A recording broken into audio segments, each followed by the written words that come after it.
Yo sé que por naturaleza a usted y a mí nos gusta el prestigio, ¿verdad? Las cosas prestigiosas, caras. Los perfumes caros, los relojes caros, el dinero.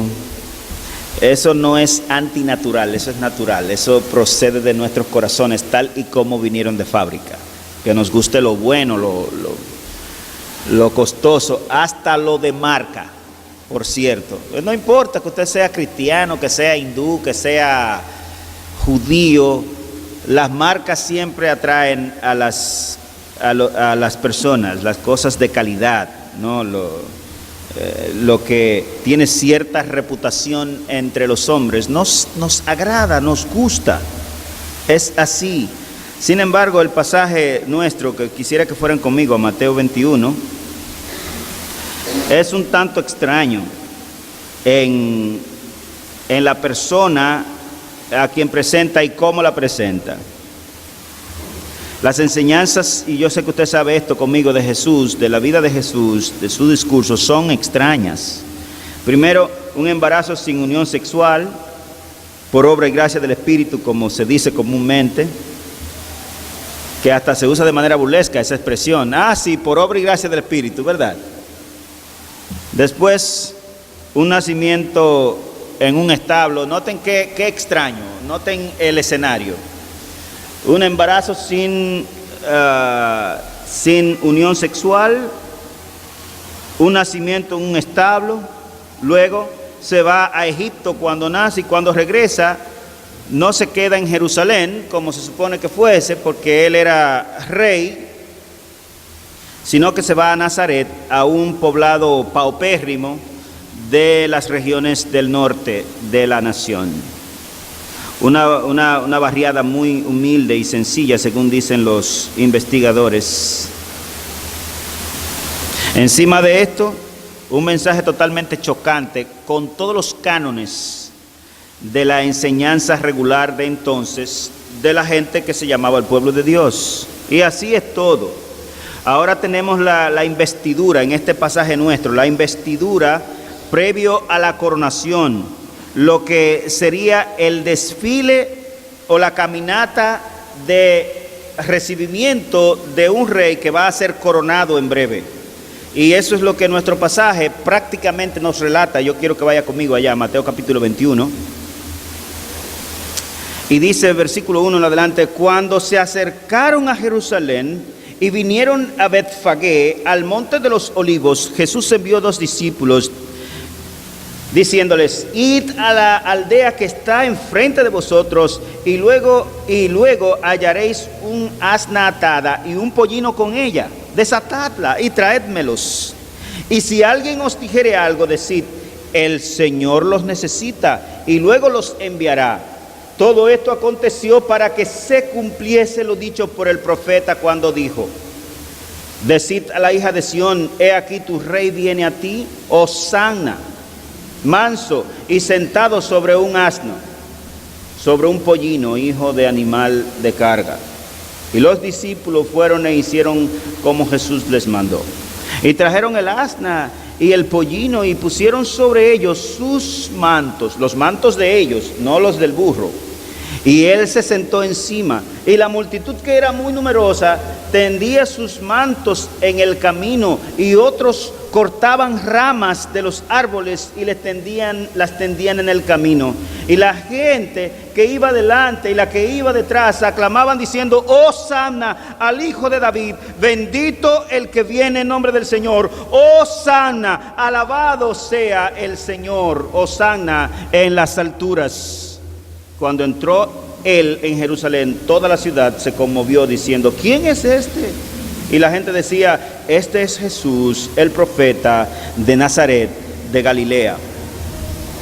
Señor, te rogamos que tú nos atiendas en esta mañana y que tú, Señor, persuada los corazones de los incrédulos y que fortalezca, Señor, a tus hijos en esta mañana.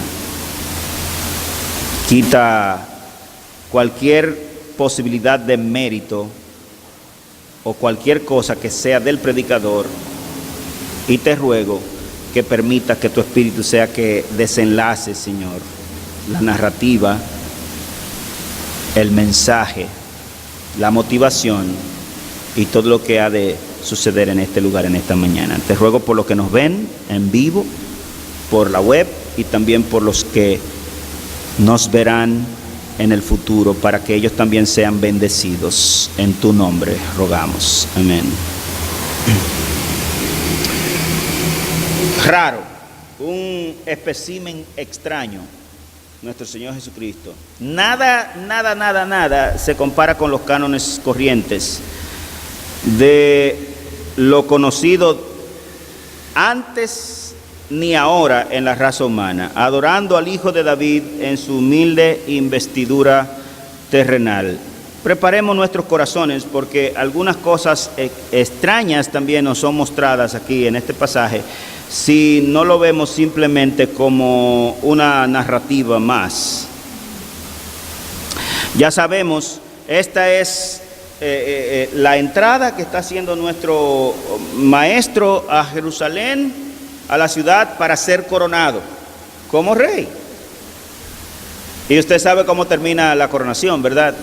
Lo coronan al final, pero lo coronan no con una corona como debía ser, sino con espinas. Y lo levantan bien alto, pero no lo levantan en un sillón cargado por 4, como solía ser el levantamiento de los reyes, sino que lo clavan en un madero y lo levantan en alto. Y como si todo esto fuera poco, le rasgan sus vestiduras y los dejan en pelota, como decimos nosotros, frente a todos. Es un espécimen extraño, es una vida rara. Una corona de espinas en su frente. Así termina, pero no es. Nosotros queremos enfocarnos muy especialmente en esta procesión triunfal a Jerusalén.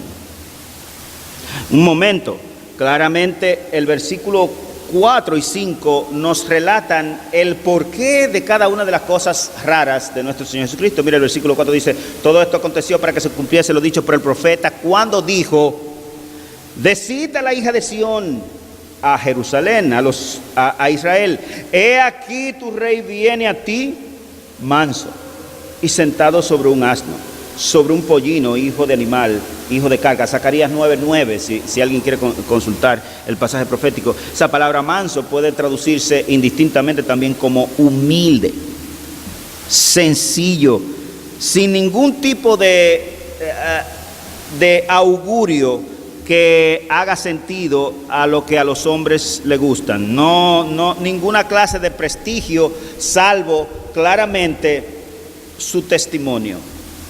Y en esta parte, en esta mañana, nosotros queremos enfocarnos en 4 cosas que yo creo que nos muestra el pasaje sobre esta humilde investidura del Hijo de David en Jerusalén, los versículos 1 al 11. Y la primera cosa que yo quiero que veamos allí son los preparativos para la humilde investidura de Jesús. ¿Cuáles son los preparativos?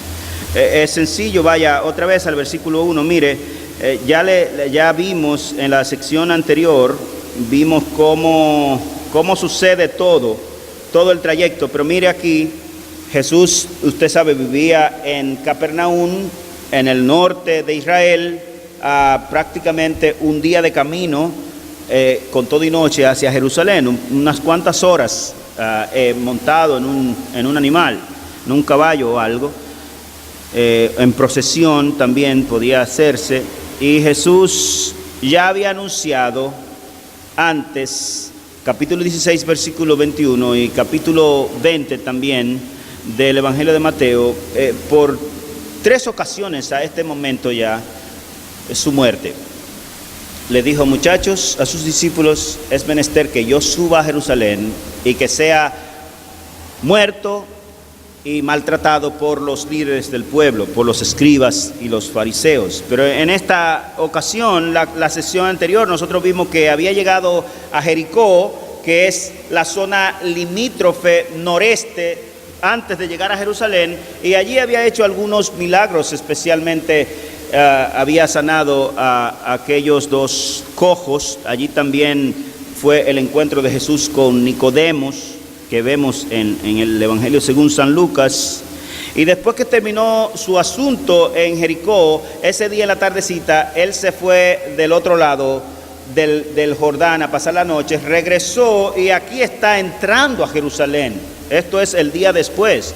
Desde el capítulo 18 de Mateo hasta el final, esos 11 capítulos relatan más o menos los últimos 10 días de la vida de Jesucristo.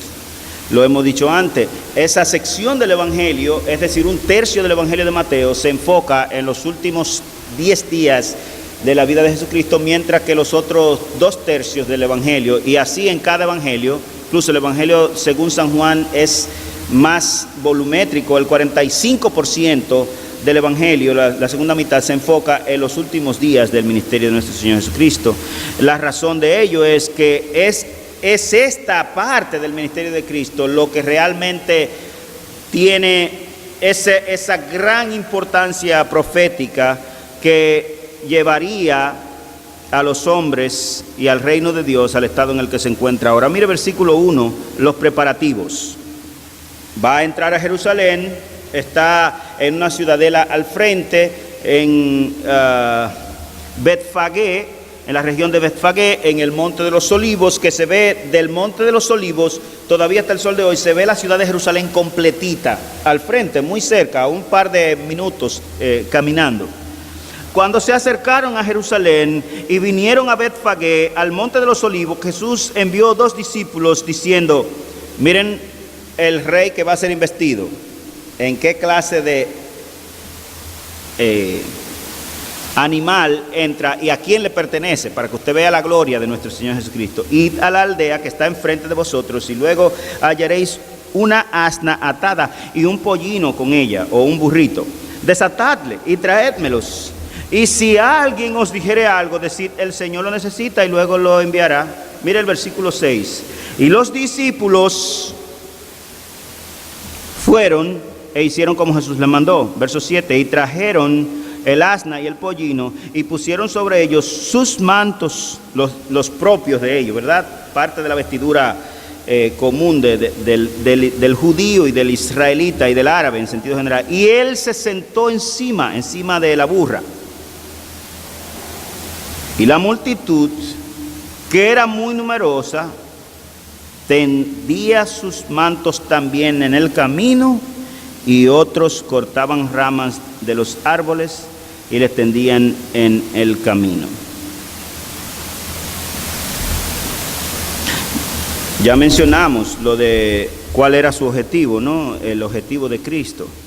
Ya lo vimos. Antes de decir algo acerca de esta humilde investidura, quiero recordar algunas cosas.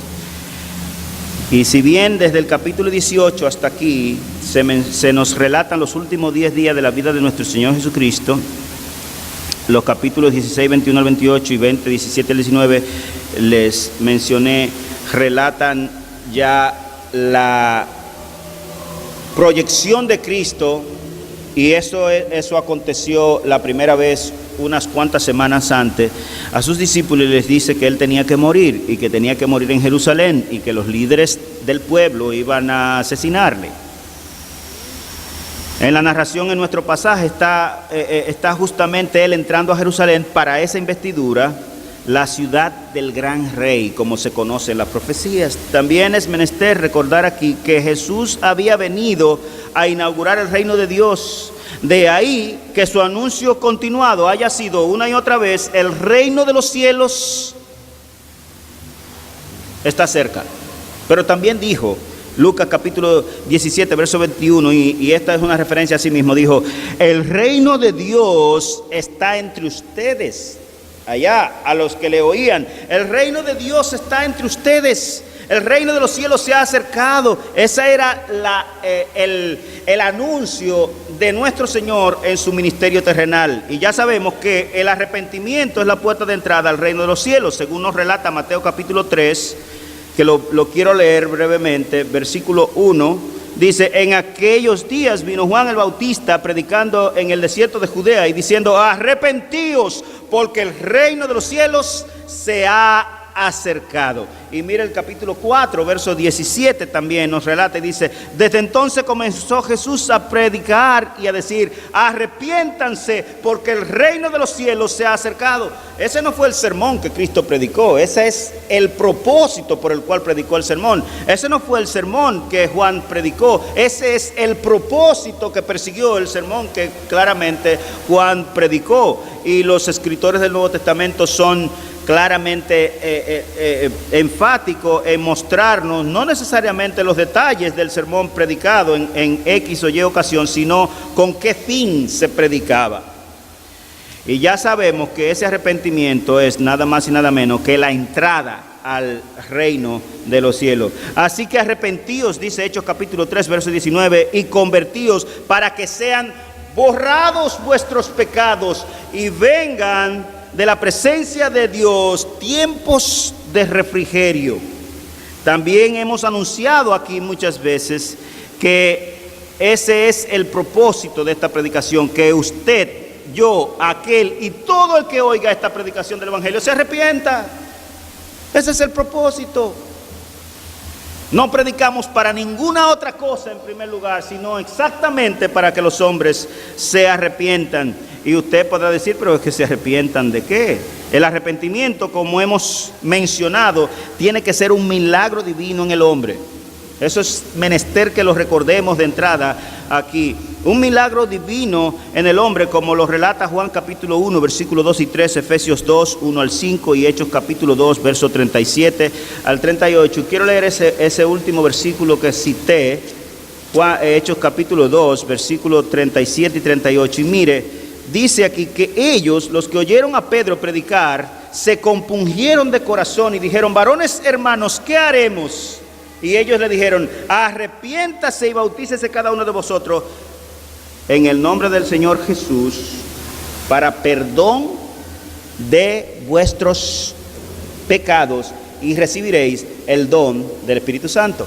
Tiene que ser una obra de Dios. Claramente Juan capítulo 1, versículo 2 y 3, un versículo muy sabido, nos recuerda que a los suyos vino y los suyos no les recibieron, pero a todos los que les recibieron, a los que creen en su nombre, les dio a ellos el derecho, la potestad de ser hechos hijos de Dios. Ese es el evangelio que nosotros predicamos. Y dice: los cuales no son engendrados ni de carne, ni de sangre, ni de voluntad de varón, sino de Dios. Siendo que el arrepentimiento es la puerta de entrada al reino de los cielos y que el arrepentimiento es un don de Dios, ¿por qué decimos nosotros que el arrepentimiento tiene que ser un don de Dios? Mire por qué.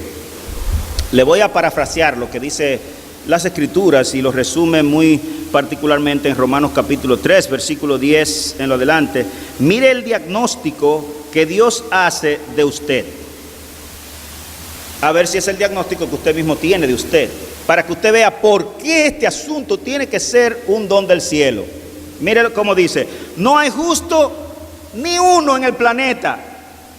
No hay quien entienda. Es decir, son unos burros los seres humanos, unos estúpidos. Todo hombre es hablador, como decimos nosotros en nuestro buen idioma, mentiroso. No hay nadie que busque a Dios, ni siquiera uno. Eso no existe en este planeta. Todos los hombres se han desviado, a una se hicieron inútiles. Y dice: lo que hay en su corazón, en el corazón de todo hombre, es vanidad, basura, como lo traduce una versión. Sus labios son mentirosos y hediondo como un sepulcro abierto, con el cuerpo podrido en putrefacción, es la idea. Pregunto, ¿ese es el diagnóstico que usted tiene de usted? Nadie va a decir eso de sí mismo. Nadie va a creerse que él es eso. Nadie, en ninguna época de la historia humana, ningún ser humano va a llegar a tener una concepción de sí misma tan baja como la que Dios presenta de los hombres. Esa es la razón por la que esto tiene que ser un milagro de Dios. ¿Quién va a admitir un diagnóstico así? Eso es como algunas personas van al médico y el médico le dice: mire, usted tiene cáncer y es agresivo el cáncer. Difícilmente la quimio y la radioterapia le puedan ayudar, pero vamos a intentarlo.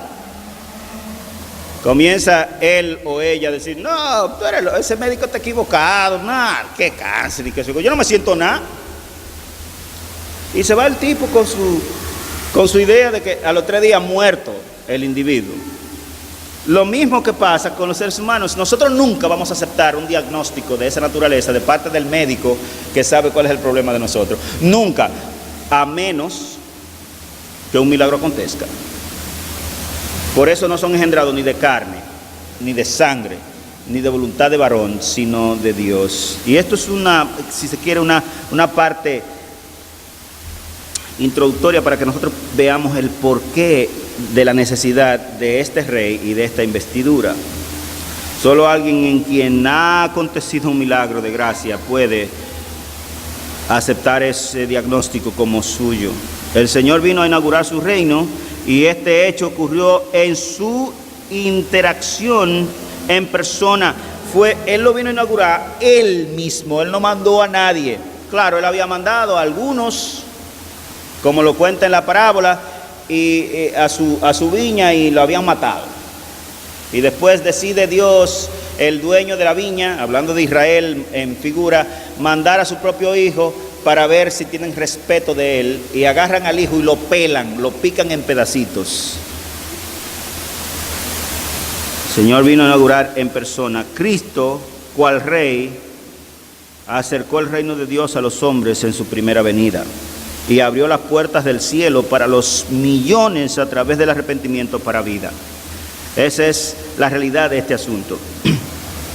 Pero era menester, según la Escritura, porque si no, entonces las Escrituras no se cumplieran y Dios quedaría como mentiroso, lo cual es una locura. Según la Escritura, dice que el hijo de David fuese investido en Jerusalén como su predecesor David. Y eso es lo que vemos en este pasaje de manera particular. Pero fíjense los detalles. Si no hubiera sucedido eso, el profeta o el profeta era mentiroso, o Dios no le habló, o Dios habla cosas que no son. Para un judío era imposible pensar en un rey, en un descendiente de David, en un Mesías, en las condiciones en las que vino nuestro Señor Jesucristo. Por eso a lo suyo vino, y lo suyo ¿qué? No la recibieron. No se puede. ¿Cómo tú me dices a mí que eres rey?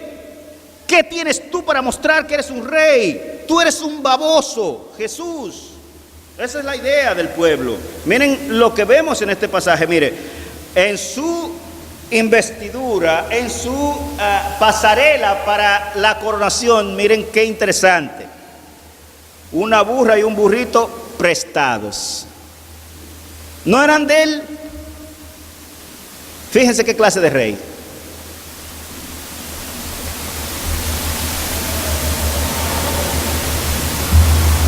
La gente que lo inviste es de la plebe, del vulgo. No era ni siquiera de Jerusalén. Juan capítulo 12, versículo 12. Mírenlo allá. Todo esto, ese era un personaje extraño, y lo que le aconteció, todo es extraño. Yo no entiendo cómo es que lo quieren dibujar de otra manera en el día de hoy, porque usando la Biblia es imposible. Mire cómo dice, versículo 12. Al siguiente día, grandes multitudes que habían venido a la fiesta, es decir, que no eran de ahí, al oír que Jesús venía a Jerusalén, entonces tomaron ramas de palmera y salieron a recibirle y clamaban: Hosanna, bendito el que viene en nombre del Señor. No eran de ahí.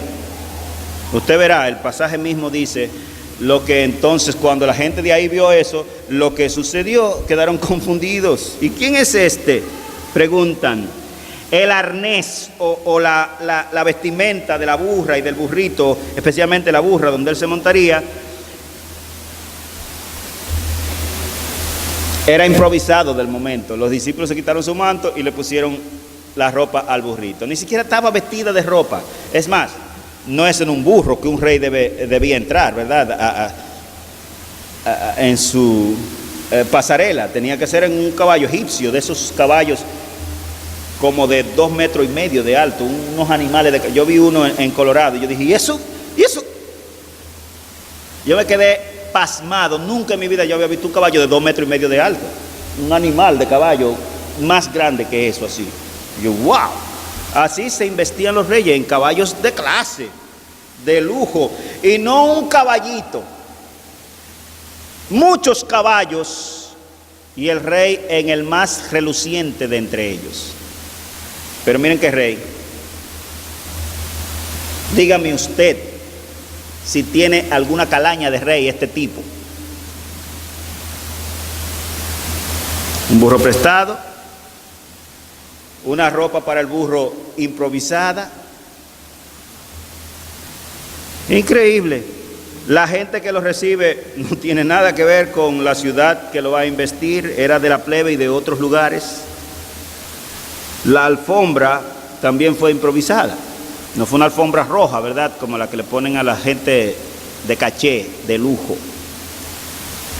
No. La gente de la plebe, ya usted sabe qué clase de manto tenían, me imagino, ¿verdad?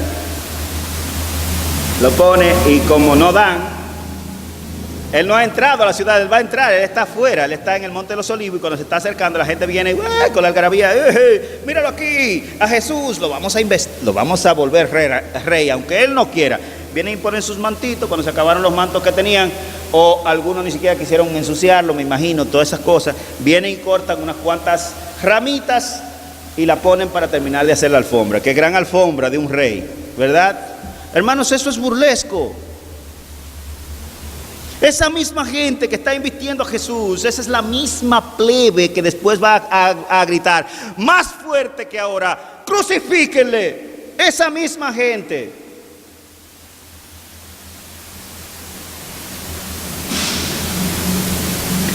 El investido ni siquiera poseía las vestiduras de un rey. Usted debe saber eso, ¿no? Todo aquí es medio burlesco, pero se cumplen las escrituras, increíblemente. Parece más una burla o una obra teatral burlesca que algo real. ¿En qué cabeza cabe este asunto? Se trata del colmo de la humildad. Así está escrito. Se trata de una investidura según la Escritura.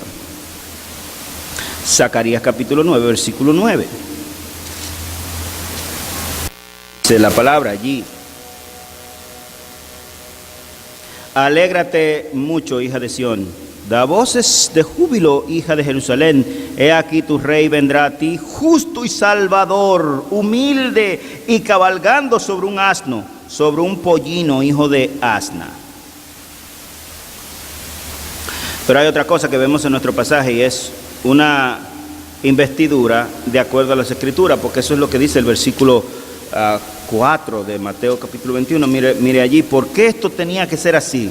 ¿Por qué tanta burla? ¿Por qué tanta ignominia? ¿Por qué algo tan extraño? Todo esto aconteció, versículo 4, para que se cumpliese lo dicho por el profeta cuando dijo: decid a la hija de Sión, he aquí tu rey viene a ti, manso y sentado sobre un asna, sobre un pollino, hijo de animal de carga. Esta era la profecía, así estaba escrito y así era necesario. Como dice Lucas capítulo 24, verso 44 en adelante. Es antihumana. Nadie quiere un rey así, de la plebe, sin trayectoria palaciega, radical, manso y completamente humilde. ¿Quién quiere un rey así? El rey de Uruguay lo critica mucho porque anda en un tieto de carro sin aire. Por lo menos anda en carro. Pero claramente Uruguay es el país más desarrollado de toda América. Pero el Cristo debía venir cual renuevo, como raíz de tierra seca. Imagínense una raíz en la tierra seca, sin agua. Cuando brota la ramita, usted ve que se dobla así, del cual la gente se avergonzara. Isaías capítulo 52. Debía ser como un tronco que humea, es decir, cuando se le pega fuego a una mata que se consume, el humito que queda en el tronco, así debía parecer Cristo, es decir, una burla, sin atractivo. Y los versículos 8 y 9 nos hablan del canto de la investidura real. La gente que iba delante y la que iba detrás, dice el versículo 9, decían: Hosana al Hijo de David, bendito el que viene en nombre del Señor, Hosana en las alturas, como lo relata el Salmo 118, versículo 22 al 26. Y es el mismo pasaje, se repite en los 4 evangelios de manera igual para recordarnos este grandioso hecho. Esto es central en este pasaje. Quizás este es el foco de esta investidura. La gente que estaba allí era del populacho, se lo repito, de la plebe, del vulgo, la gente sin letra, la gente que no era de categoría.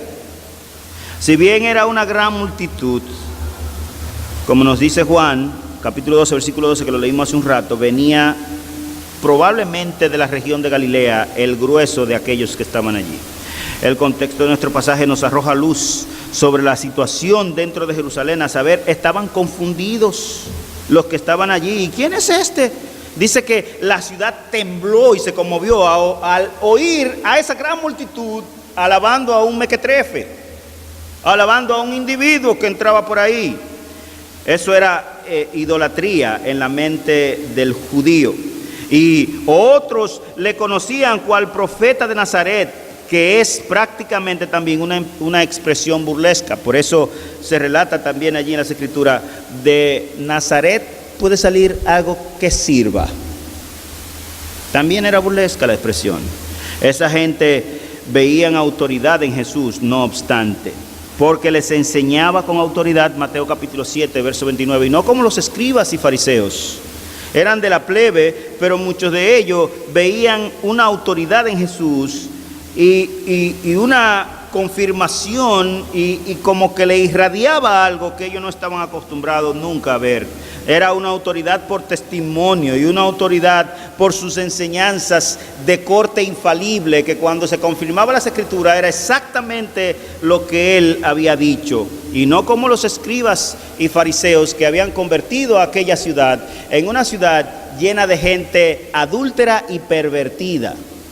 Dijo Cristo: ustedes son una generación adúltera y pervertida. Eso era lo que habían llegado a hacer con las enseñanzas de los rabinos, porque los rabinos se alejaban de la verdad de Dios, no solamente en sus dichos, pero también en sus prácticas. El Hijo de David, el profeta, debía venir así, humilde, montado en un burrito de carga, aclamado por los humildes y menesterosos del pueblo, las ovejas descarriadas y perdidas de Israel, a los pobres, huérfanos, menesterosos, viudas, maltratados, heridos, a ellos, a los que nadie nunca le hace caso. Claramente en esta aclamación hay varias lecciones que nosotros podemos quizás puntualizar a este punto.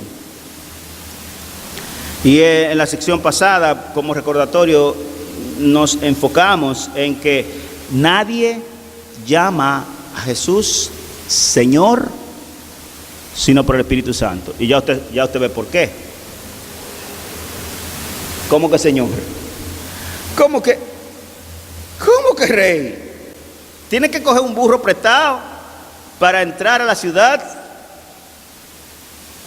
Le ponen alfombra y cosas a manera de burla, y solamente los miserables creen en él. ¿Qué rey eres tú? Por eso nadie puede llamar a Jesús Señor sino por el Espíritu Santo. ¿Por qué? Porque a nosotros nos encanta el prestige, como dicen los franceses, prestige, ¿verdad? Corbata fina, y si el traje del predicador, mientras más caro, mejor todavía. Así nos gustan las cosas. Zapato de 300 a 500 dólares para ser humilde, ¿verdad?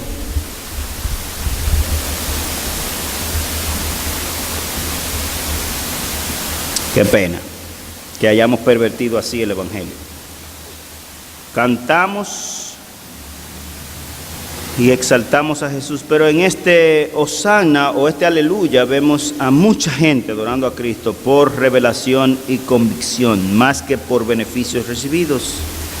¿Qué beneficio les había dado él, sino una confianza y una promesa futura?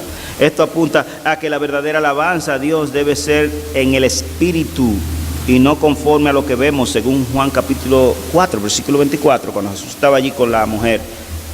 Le dijo que la adoración a Dios, que vale y verdadera, debe ser una adoración en el Espíritu.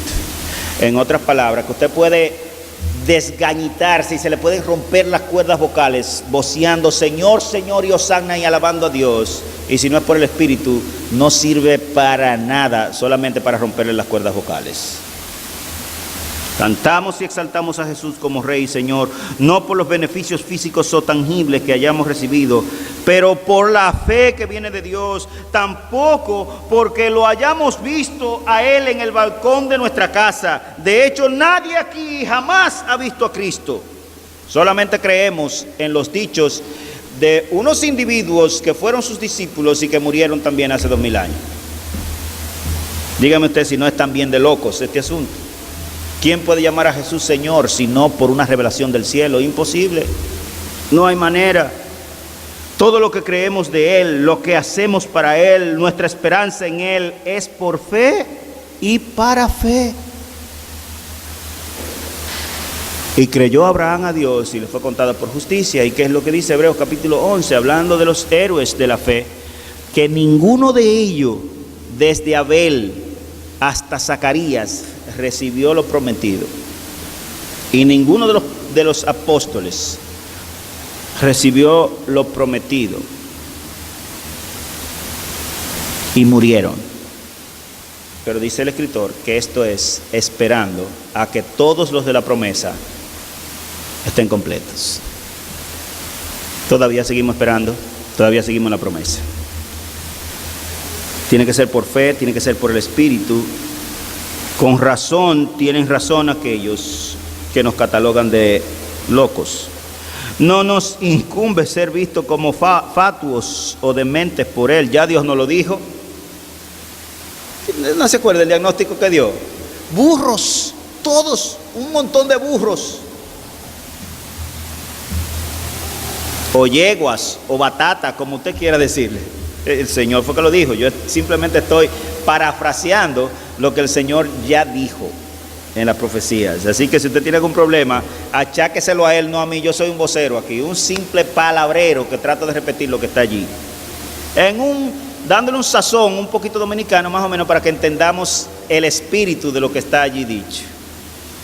Aquella gente venida mayormente de las regiones del norte, gente del vulgo, campesino, igual que su maestro. Uno de los problemas de los discursos de Jesús es que son demasiado campesinos. Pero una cosa extremadamente campesina.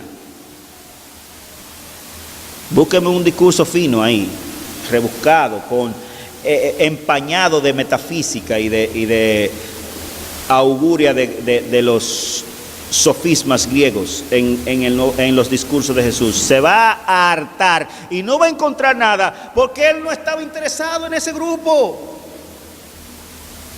Él estaba interesado en las ovejas perdidas de Israel. Él estaba interesado en los pobres y menesterosos, en los mansos, en los humildes. No porque ellos nacieran así, sino porque lo hiciera así, como vamos a ver al cerrar esta plática en breve.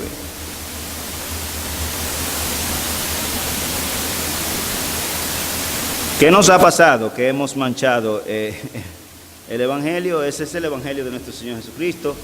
Yo no sé si es que yo tengo problema en mi lente al leer las Escrituras. Parece que tengo problemas, pero yo no veo lo que la mayoría de gente ve. Tengo problemas y son serios mis problemas, y se lo confieso aquí. Yo veo a un Cristo así en las Escrituras.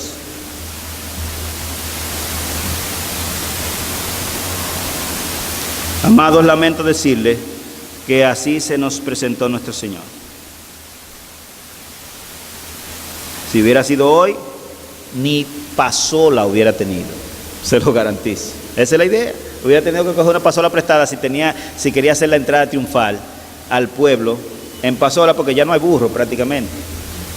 Pero fue en los tiempos de los burros, así que lo dejamos con burro. Alaba a Cristo tu Rey. Porque eso no te lo revela ni carne ni sangre. Tú eres el Cristo, el Hijo del Dios viviente. Pedro, eso no te lo reveló ni carne ni sangre. Porque nadie puede llamarme Señor si no es por el Espíritu, y no todo el que me dice Señor, Señor entrará en el reino de los cielos, sino aquel y solamente aquel o aquella que hace la voluntad de mi Padre que está en los cielos. Esa es la Biblia, hermano. Eso es lo que la Biblia enseña. De nuevo, nadie puede llamar a Cristo Señor sino por el Espíritu. ¿Ves por qué? ¿Ves por qué? No era que su manto era tan costoso que los soldados lo quisieron para hacerse rico, como dicen algunos por ahí, y que el tipo estaba lavado en cuarto, refiriéndose al Cristo, y que los apóstoles eran de alta alcurnia, que la compañía pesquera de Pedro sobrepasaba cualquiera de nuestros días. Usted sabe que a mí me da ganas de agarrarlo por el pescuezo a esa gente y guindarlo en el cuello, porque esa gente está loca.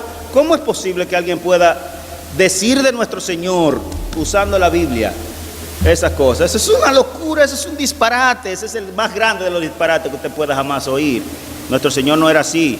Vino claramente, enfáticamente como vino, para que nosotros supiéramos uno de los propósitos, que a Dios no le interesa ninguna de las cosas de este mundo. No tiene ningún atractivo visible. Todo lo que nos dejó fue promesa. Y promesa, y promesa. Dijo que enviaría su Espíritu y que vendría otra vez. Y con los ojos de la carne, aquellas cosas a veces parecen mentira.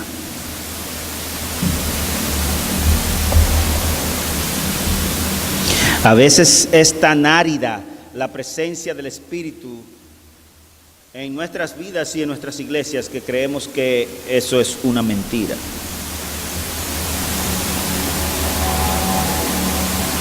Pero la fe no descansa ni en lo que vemos ni en lo que sentimos, porque sucumbimos. Anótenlo en Twitter, esa expresión. La fe no descansa ni en lo que vemos ni en lo que sentimos, porque sucumbimos. Hay estaciones completamente secas que no se ve nada, ni siquiera una lucecita de lejos de las cosas del Espíritu, sino solamente desgracia, frialdad, despropósito y nada de pasión. Pero imagínense a Abraham, que hubiera tenido fe por lo que veía. Se seca y se muere porque tenía 99 años y no tenía a nadie. Señor,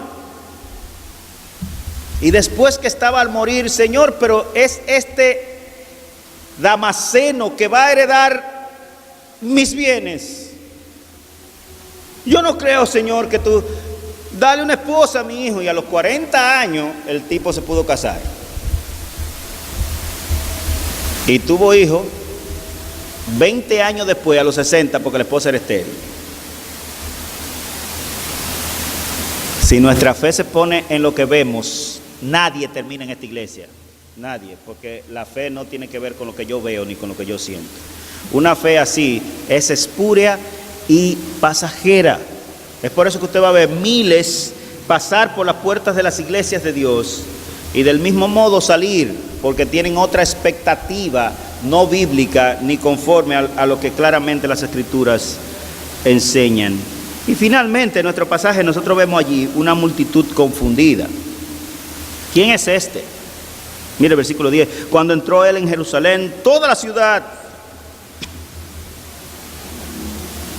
una figura de lenguaje, ¿no? Una especie de exageración y también de fábula, porque no fue la ciudad, es la gente que estaba allí. Se conmovió diciendo, ¿quién es este? ¿Quién es este? Y mire la respuesta que dan los lugareños. Y la gente decía, este es Jesús el profeta de Nazaret de Galilea. Señor, Jesús no era profeta y punto. Esa es una visión miope de Cristo. Él era Dios. Él es Dios. Y Él vendrá con gran poder y gloria. Entre tanto, Él es inatractivo para que le deseemos. Varón de dolores, experimentado en quebranto, y como que escondimos de Él el rostro, porque no tiene ningún atractivo, ningún lujo. La gente que clamaba Hosanna, hermanos, por desgracia de ellos, la mayoría ni siquiera era de Jerusalén. Mirad la sentencia, en cambio, en Jerusalén. Mire conmigo Lucas capítulo 13, versos 34 y 35, para que usted vea la misma expresión que el Señor profetizó que sucedería, pero esta es al fin de los tiempos. Dice: Jerusalén, Jerusalén, que matas a los profetas y apedreas a los que te son enviados. ¿Cuántas veces quise juntar a tus hijos como la gallina a sus pollitos debajo de sus alas, y ustedes no quisieron? He aquí, vuestra casa os es dejada desierta, y os digo que no me veréis hasta que llegue el tiempo en el que digáis: bendito el que viene en nombre del Señor. Pero eso es una profecía, según la vemos en Mateo capítulo 24, la misma expresión. Hosanna. Por otro lado, la mayoría de los que aquí lo estaban invistiendo, luego le matarían, le clavarían las dagas en su espalda y gritarían más fuerte que ahora: crucifícale, crucifícala, maten a Jesús y suelten a Barrabás. Aquí, alabanzas, allí, asesinato, para la misma persona, por la misma gente. Los líderes religiosos de Judá lograron convencer a las multitudes, al populacho, a la plebe, de que ese Jesús merecía morir. Y la multitud sedienta de sangre comenzó a gritar una y otra vez: crucifíquele, crucifíquele. Y en esta mañana, cerrando esta plática, hermanos, los pensadores han intentado por todas las vías librar a Cristo de sus estigmas, de sus marcas. Pero una vez se despoja a Cristo de sus marcas, de las marcas del Cristo histórico de la Biblia, del Cristo que murió por nuestros pecados, eso es cualquier otra cosa menos el Evangelio.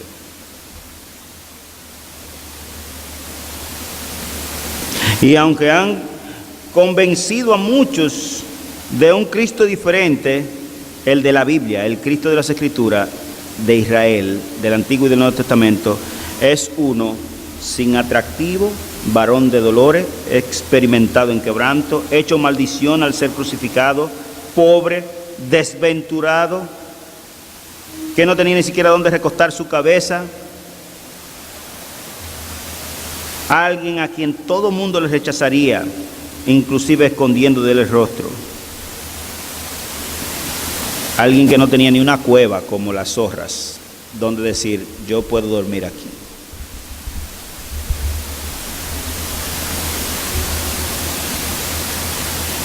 ¿Lo alabas así? Ese es el Señor.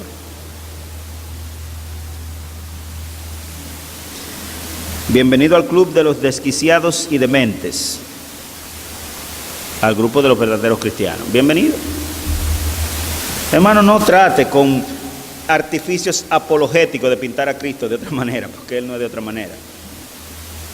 Él es así. El Cristo nuestro, el de aquí, el de este libro, es nada más y nada menos que eso. Y es verdad que lo coronaron, pero con espinas. Es verdad que lo invistieron, pero ya usted ve en qué animal entró y cómo le arreglaron la alfombra, ¿verdad?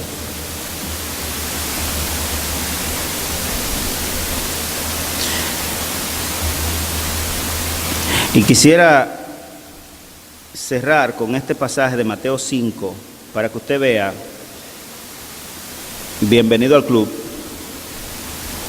lo que sucede en las mentes y en los corazones de aquellos que hemos sido limpiados de nuestros pecados por la fe en ese Cristo.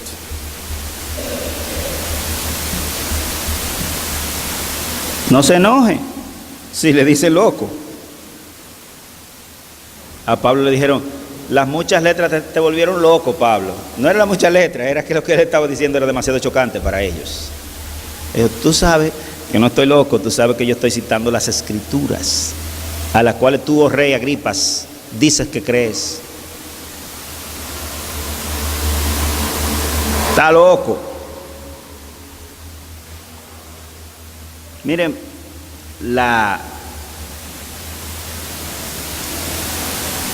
lo que provoca, lo que produce en el cerebro, el lavado de cerebro, como hemos dicho en otras ocasiones, que produce el ser lavado de nuestros pecados, el lavarnos el cerebro, ¿verdad? El diagnóstico que les dije ahorita, lo que hace la fe en Cristo es que nos quita ese expediente, nos lavan con sangre de Cristo ese expediente. Y mire lo que produce. Verso 3 del capítulo 5 del Evangelio según San Mateo. Bienaventurados los pobres en espíritu. ¿Por qué? Porque el reino de los cielos es de ellos. Bienaventurados los que lloran, porque ellos recibirán consolación. Bienaventurados los mansos, porque ellos recibirán la tierra por heredad. Bienaventurados los que tienen hambre y sed de justicia, porque ellos serán saciados. Bienaventurados los misericordiosos, porque ellos alcanzarán misericordia. Bienaventurados los pacificadores, porque ellos serán llamados hijos de Dios. Bienaventurados los que padecen persecución por causa de la justicia, porque de ellos es el reino de los cielos. Bienaventurados sois cuando por mi causa os vituperen y os persigan y digan toda clase de mal contra vosotros mintiendo. Gozaos y alegraos, porque vuestro galardón es grande en los cielos, porque así persiguieron a los profetas que fueron antes de vosotros. A nosotros nos encantaría que ese pasaje dijera, bienaventurados los ricos en espíritu, pero es los pobres los que saben cuál es su condición, los que convencidos por la palabra y por el Espíritu llegan a la misma conclusión que nuestro Dios llegó en su diagnóstico del ser humano. Son unos burros, no hay quien entienda, no hay quien busque a Dios, todos se desviaron, a una se hicieron inútiles. Nos encantaría que el pasaje dijera mejor, bienaventurados los que siempre están en fiesta y no los que lloran, ¿verdad? Y bienaventurados los bravos, en vez de los mansos. Bienaventurados los de prestigio en vez de los humildes. Y bienaventurados no los que tienen hambre y sed de justicia, sino los que toman la justicia en las manos para colgar a los malhechores, ¿verdad? Eso es lo que nos gustaría que dijera el pasaje. A mí me gustaría, se lo aseguro.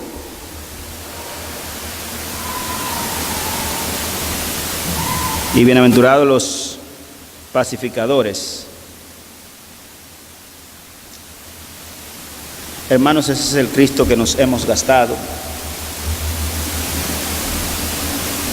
Bienvenido al club.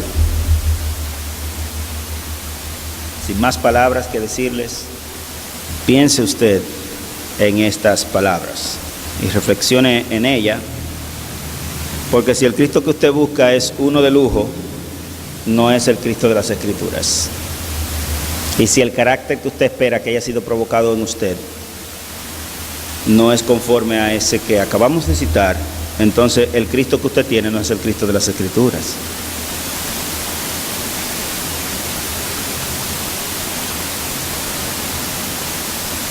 Y no por llamar a Jesús Señor, Señor, entrará en el reino de los cielos, sino por hacer la voluntad del Padre que está en los cielos, que es provocada por el Espíritu de Dios. Quisiera pedirle a los jóvenes de la alabanza si pudieran venir. Quisiera orar en esta mañana, agradeciéndole nueva vez a los de ustedes que son visita a Joan, que tenía por lo menos casi un año que no pasaba por aquí. Él vive en la capital. Jonathan estuvo aquí la semana pasada. Algunos se fueron. No importa que se vayan, eso es parte del paquete.